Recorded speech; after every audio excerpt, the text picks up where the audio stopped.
Joe Biden started election night with many paths to 270 electoral votes, but by Wednesday morning President Donald Trump had won Florida, Ohio and Texas and was within striking distance of winning North Carolina.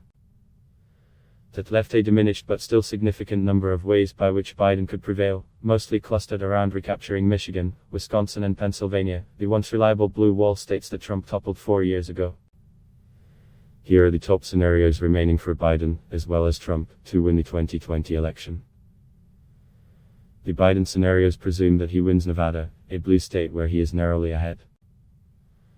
A Selection Results 2020 Live Update's own path involves Biden winning both Arizona and Georgia, Sun Belt states where he appears competitive with tens of thousands of votes left to be counted. Biden has the edge in Arizona, and a win there would take some pressure off him to rely entirely on the blue wall states.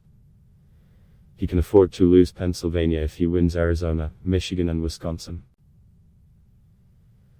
If Biden prevails in Georgia and Arizona, he can reach 270 electoral votes while losing Pennsylvania and Michigan or Wisconsin. Or he could become president simply by winning back Michigan, Wisconsin and Pennsylvania. In Georgia, where Trump holds a narrow lead with about 92% of the vote counted, a leak at a processing center in the central part of the state delayed the tabulation of some ballots for Atlanta and its suburban counties, which are seen as Democratic strongholds. Roughly 20% of the vote remained unreported as of 6 a.m. Wednesday in DeKalb County, a heavily Democratic suburb of Atlanta.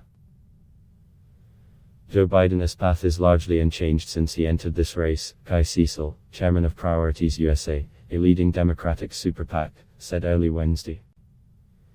There are still at least 5 competitive states giving him multiple paths to 270. It may take a couple of days to count the votes, and we may need to fight the Trump campaign in court, but Joe Biden remains the favorite.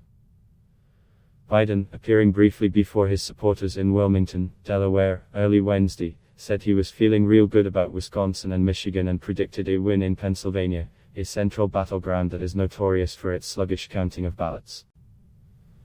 We believe we are on track to win this election, he said.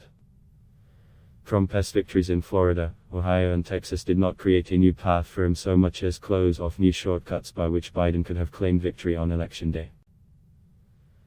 In remarks made early Wednesday from the White House, the president was adamant that he would hold on to Georgia, North Carolina, Michigan, Wisconsin and Pennsylvania, all states with significant percentages of ballots left to count.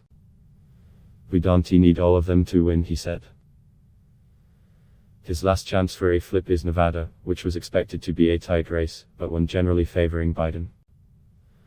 Otherwise, Trump's path to winning a second term depends on holding on to the battleground Great Lakes states he won in 2016 and on retaining Georgia. Trump's path is exactly the same as it was in 2016, said Alex Conant, a Republican strategist who is a veteran of Sen. Marco Rubio's campaigns. He needs to overperform in some traditionally blue states. Trump wins when the voters Democrats take for granted no longer reliably vote for Democrats. In Wisconsin, Biden was running well ahead of Hillary Clinton's 2016 margins in Waukesha County, a Milwaukee suburb, and Dane County, home to the liberal city of Madison. The Milwaukee turnout appeared to be lower than in 2016, a troubling possibility for Biden given the city's heavily Democratic tilt. Still, Democrats were confident that the final vote tally would favor Biden. I think if you look at what is counted and what is not counted, Biden is almost assuredly going to win Wisconsin, said Sachin Chida, a Democratic strategist in Milwaukee. And then there is Nebraska, one of 2 states, along with Maine, that split their electoral votes by congressional district. Biden won the state's 2nd congressional district, which includes Omaha.